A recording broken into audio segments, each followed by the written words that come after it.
Summary of Iron Flame written by Yarros. Chapter 1. Violet Sorrengail sat across from her older brother Brennan in the bustling kitchen of the Artia fortress. The wooden table between them bore the scars of time, much like the fortress itself. Brennan, whom she believed to be dead, had miraculously saved her from a poisoned blade that should have taken her life. As she chewed on the honeyed biscuit he had placed on her plate, she marveled at the surreal nature of the moment.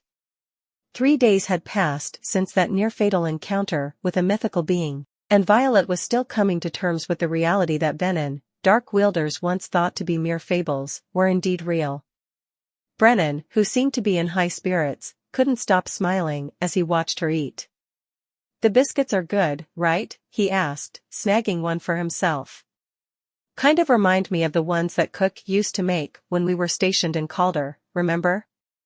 Violet continued to stare at him, her mind reeling with the fact that Brennan was alive.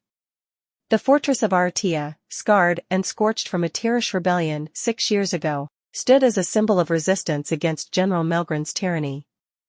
Her thoughts were interrupted by Tern, the arrogant dragon whose low voice resonated in her head. "I, too, think you need to eat something." Yeah, she replied mentally, reaching out for Andarna, her dragon companion. The bond between them, though no longer golden, still shimmered, indicating Andarna's presence.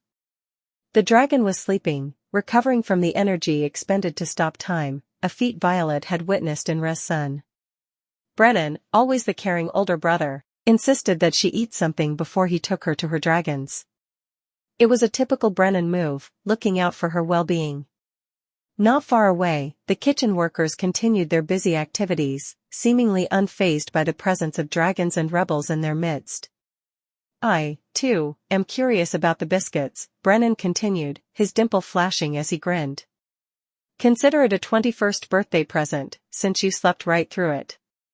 Violet thanked him, realizing that her birthday had passed unnoticed in the midst of battles and life-threatening situations. Her mind wandered back to the war games at Bastiath, where the cadets were supposed to be completing the last competition of the year. Instead, they found themselves entangled in a deadly battle against venom, and the casualties included some of her comrades. As the conversation flowed, Bodhi, Zayden's cousin, entered the kitchen, dressed in a uniform, his arm in a sling. He handed a folded missive to Brennan, informing him that it came from Bastiath. Violet's curiosity heightened as she wondered about the content of the message. "Lieutenant Colonel Azare," Bodhi addressed Brennan. "This just came in from Bastiath. The writer will be here until tonight if you want to reply." Violet couldn't help but be intrigued by the mention of Bastiath, her war college and home. The questions piled up in her mind: how big was this revolution? How many riders were involved? Brennan, his demeanor shifting, read the letter and cursed under his breath. He explained that he had to meet with the assembly and attend to matters beyond the kitchen. Before leaving, he instructed Violet to finish her biscuits and meet him in the hall in half an hour for the journey to her dragons. Left alone, Violet continued to sip her milk, contemplating the revelations of the past few days. Brennan's transformation into Lieutenant Colonel Azare, the existence of a rebellion, negotiations with mysterious figures, and the impending war against the venom were all pieces of a complex puzzle she was trying to decipher. Pushing her chair back, she decided not to wait for her brother. Determined to be proactive, she headed out of the kitchen and down the long hall in search of Brennan. The fortress, carved into the mountainside, was a maze of intricate carpets, high-arched hallways, and sweeping staircases. The sheer magnitude of the structure left her in awe. As she wandered, her attention was drawn to the grandeur of the architecture, the polished double staircases, the small windows allowing the morning light to stream in, and the cobblestone floors that spoke of a silent rebuilding after the Tirish rebellion. The fortress, known as Ryerson House, had never been breached, and its stone walls were a testament to its resilience. Lost in thought, Violet found herself on the main hall of the house, where voices emanated from an open doorway. Entering cautiously, she recognized Brennan's voice and saw him in the midst of a meeting with the assembly. The council members, dressed in rider black, discussed critical matters related to the rebellion, negotiations, and the shortage of weaponry. Imogen, Bodhi's companion, signaled Violet to join them in the empty space between her and Bodhi. As she took her place, she noticed Imogen's half-shaved, freshly dyed pink hair and Bodhi's black curls. The assembly, led by a man with an eye patch and a hawkish nose, debated the necessity of returning the cadets to Bastiath, the shortage of a forgery device, and the risks involved. Violet's attention shifted to the map of the continent on the wall, and she soon realized the gravity of the situation. The fate of the rebellion, the lives of those involved, and the impending war against the Venin hung in the balance. The assembly, a mix of seasoned writers, debated with fervor, each member expressing concerns, suggestions, and frustrations. Tensions escalated as the discussion turned to Violet and the potential risks she posed. Some suggested confining her, while others vouched for her loyalty. Xaden, her enigmatic ally, defended her fiercely, emphasizing her worth and the dragon's endorsement of her integrity. The assembly's decision leaned towards sending all but 2 cadets back to Bastiath, a prospect that left Violet with a mixture of relief and anxiety. The realization that her actions at Res Sun had consequences, both politically and personally, settled heavily on her shoulders. As the meeting adjourned, Violet found herself at a crossroads.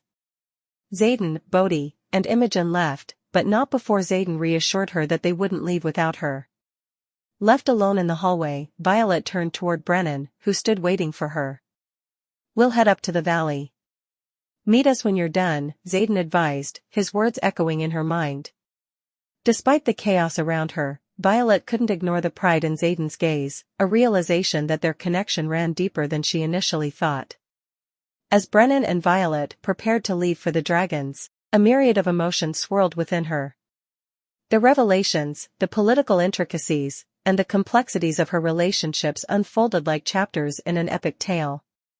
The fortress of Artia, with its scars and secrets, became the stage for Violet's journey, a journey filled with questions, challenges, and the inexorable pull of destiny in a world on the brink of war against the shadows. Chapter 2.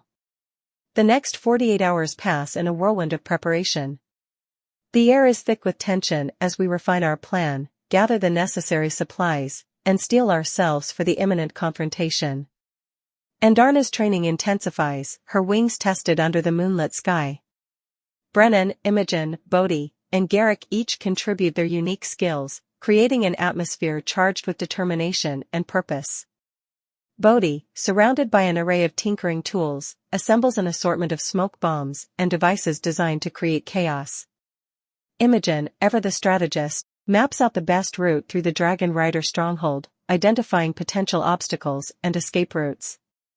Garrick refines his fire manipulation, practicing controlled bursts of flames that dance and flicker with a mesmerizing beauty. As the hours slip away, I find solace in the familiar routines, the camaraderie of our group becoming a source of strength. And yet, an undercurrent of doubt nags at me. Is crashing the graduation truly the right path? The potential consequences echo in the recesses of my mind, a constant reminder of the delicate balance we're attempting to upset. The night before the daring mission, I stand atop a cliff overlooking the Dragon Riders' training grounds. The moonlight bathes the landscape in a silvery glow, and the distant sounds of dragons and their riders practicing fill the air. Brennan joins me, his silhouette merging with the shadows. "You've been quiet," he observes, his voice a low murmur. I take a deep breath, the crisp night air filling my lungs. I can't shake the feeling that this plan is too risky. What if something goes wrong? What if we're exposing ourselves to unnecessary danger? Brennan places a hand on my shoulder, a comforting weight. Vi, sometimes you have to take risks to achieve something meaningful. We can't let fear dictate our actions. We're doing this for the greater good, to expose the truth about the Venin and save countless lives. It's a risk worth taking. His words resonate with a truth I've long known but struggled to accept. The greater good, a lofty ideal, often demands sacrifices. As we stand on the precipice of rebellion, I draw strength from Brennan's conviction. The night passes, and dawn breaks with a fiery intensity, casting hues of orange and pink across the horizon. The day of graduation has arrived. The air is charged with anticipation, and the weight of our mission hangs over us like a storm cloud. In the hidden alcove where we've gathered, Andarna's scales shimmer in the morning light. Her eyes meet mine, and a silent understanding passes between us. The moment is now, the culmination of weeks of planning, training, and shared resolve. The group gathers around a makeshift table, maps and devices spread out before us. Imogen takes the lead, detailing the final adjustments to the plan.